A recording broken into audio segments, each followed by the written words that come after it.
Hi guys, I'm here today to talk about palettes. So I have quite a few, and these are all neutral palettes. Yes, they're all neutral palettes, and I think that's what's popular on the market right now, and recently, I guess the past few years. So I thought that I would go through all of my palettes and kind of give a mini review and kind of talk about the shades and the color selection and the pigmentation and how my experience with them. So let's get started. Okay, so let's start with the naked palettes.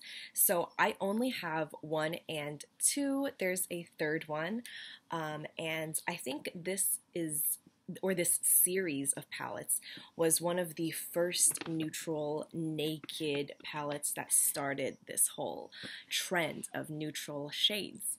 And I think it's very wonderful. I think that this palette is great. This is the first one. That's what it looks like. It's a very, very warm toned palette. So you can see all of these shades are warm tones. Most of them are satin or shimmer. There's like two mattes. So this one's a matte and that one's a matte. Yeah, and everything else is satin. You can tell that the colors lean very bronze and brown, and you have some darker crease shades here, and it's perfect for a bronze or brown smoky eye look. Now the Naked 2 palette, which looks like this, is a lot more cool toned and leans more taupe and purple. The third one is a rose gold collection of shades, and that's what I want to get next. But right now I only have these two, and you can tell that I haven't used a lot of these shades because I don't wear a lot of cool tones. I don't feel like they flatter my skin tone or my eyes very well. I feel like warm tones definitely bring out my brown eyes and my olive medium complexion a lot better than these. But I feel like they're still a very good staple to have in your shadow collection. Just a quick review, Urban Decay has one of the best shadow pigmentations out on the market. I believe that all of their shadows are extremely creamy, pigmented, and they blend very well on the eyes. So you can't go wrong with Urban Decay.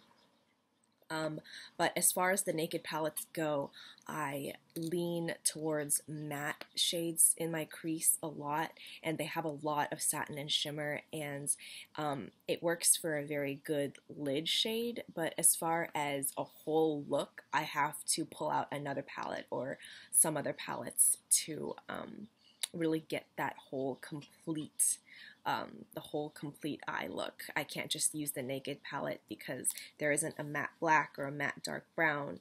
Like I would use these three on the lid. I would use this on the lid. I would use any of these on the lids, but I wouldn't really use any of the rest in the crease. Just because they are very shimmery and they're definitely very well pigmented. They look absolutely stunning, but they're just very shimmery. So that's a few of the colors swatched, and they're beautiful. They have wonderful pigmentation. It's just a little too shimmery for me sometimes when I want to kind of go for a whole look, but they're great. Okay, so next I'm going to move on to my chocolate palettes, and this is the original chocolate bar palette, which looks like that, and the semi-sweet chocolate bar palette. So let's talk about the first one first. So that's what it looks like, and as you can see, it's pretty warm toned, kind of like the first Naked palette. You have a range of browns, medium browns, neutral, pinks, and some white shades, and then you have a nice transition shade right here, and you have a nice jaded green, a dark brown matte, you have this nice plum shade here, you have this really pretty blue purple-y shade. So this is really good, and it's a staple for a lot of people. I actually like the semi-sweet palette a little bit better. This one's even more warm toned, and it has that matte black right there at the top corner. It has a lot of browns, medium browns, dark browns. There's the gold, and there's a nice, this peanut butter shade is my favorite, along with a lot of other people. And they have this stunning blue shade right here, and some really nice highlight shades, which are significantly larger than the rest, which I feel like was a very good idea. So those are the chocolate palettes. Again, pigmentation is amazing, lasts all day, smells like chocolate. I love the chocolate palettes even more than the naked palettes, and the semi-sweet chocolate palette is probably the most favorite palette I've ever used, and I use it pretty much every single day on my eyes. I use some of the shades on my eye makeup today. You can use it for a very daytime appropriate look, and you can smoke it out for a very nice evening out night look as well. So moving right along, I have the Balm's Nude Tude palette. Oops. And that's what it looks like. Again, I find it kind of similar to the Naked palette or the original chocolate bar palette. So if you have either one of those, I don't think that this is a staple. I don't think it's completely necessary to have, but it's definitely wonderful if you're collecting neutral palettes or you just love neutral shades like me. There's a very nice matte black, there's a plum burgundy shade, they have some nice browns, and then taupes, and then they have these kind of cool tone shimmery shades for the lid, and I love using this shade on the inner corner of my lid, and it just looks stunning on the lower lash line as well, or as a pop on your inner corner. I feel like it looks really, really good, and again, pigmentation is bomb with this palette. They really, really hit it right on the mark. I know they have a sequel to this palette called Nude Dude, but I haven't picked that one up. I think it's a little more cool toned, and I didn't find that the shadows were that intriguing for me. So next I have my Tartlet palette, and this is an all matte palette. So that's what it looks like. There's a lot of browns and purples, and they're all cool toned shades. And this is wonderful if you wanted a nice smoky eye look and you just kind of wanted everything together, or you have a lot of shimmer palettes like the Naked palette and you just wanted a few great staple matte shades for your crease. They have this one, Dreamer, which is wonderful, Multitasker, which is a dark brown. They have that matte black, that matte purple. Beautiful shades, blendability is wonderful. I have a full review on this one and pretty much all of these palettes except for the Lorac palettes on my blog, and I can link those below for you if you're interested in seeing swatches and all of that. Okay, so moving right along, I have my Lorac Pro palettes.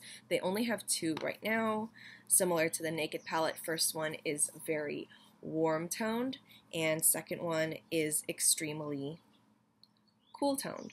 So the top right, or the top row, is all mattes, bottom row is all satin and shimmers. Same on both palettes. I think both palettes are beautiful. You can buy both of them and not find any repeats or anything like that. They both have a great array of shades. I love that they have kind of the same shades down here as satin, and then up here they're mattes, and then down here there's shimmer, like these few shades, and then these are matte. I just kind of noticed that now, but that's what they look like, and I'm sure you've seen these around. They've been talked about a lot. I loved my Lorac Pro palette. It was one of the first palettes I had gotten, and I used it every day for a full face look, and I even used this dark brown shade right here for my eyebrows every single day for my eyebrow routine before I got my dip brow pomade from Anastasia, and so it doubles as an eyebrow an eyebrow product, and you can use it as liner. You can use any of the darker shades as liners, and yeah, I feel like it's just a very great, versatile, universal palette for anybody. And lastly, I just have my Makeup Geek shadows. This isn't a palette. necessarily. These are just eyeshadows that I've bought in pans and stuck them together, but I felt like I had to mention it because I use them every single day. I use Creme Brulee as my transition shade every single day. I use Cocoa Bear and Mocha in my crease all the time, and I felt like I had to include it because I use it every single day. And I have my swatches on these shades. The video went up yesterday, last night, so I'll link that video for you below if you like to see swatches on these and a little mini review. But yeah, so I think that's it. I didn't miss anything. These are all of my favorite palettes. These are all neutrals. I'm trying to kind of branch out more and get more shades, more colorful shades, especially for the spring and summer, to use as a pop of color on my lower lash line or inner corner or anything like that. Because I know that I have a lot of neutrals and I don't really want to stay in that comfort zone, especially as someone who loves to do makeup. So that's that. I really hope that you guys enjoyed this video. Let me know if you have any requests for future videos. Leave them down below, and if you want to contact me or get in touch with my social media, I will leave all those links down below, along with all of the full reviews and videos that I have included. So I hope you guys have a wonderful day, and I'll catch you guys later. Bye!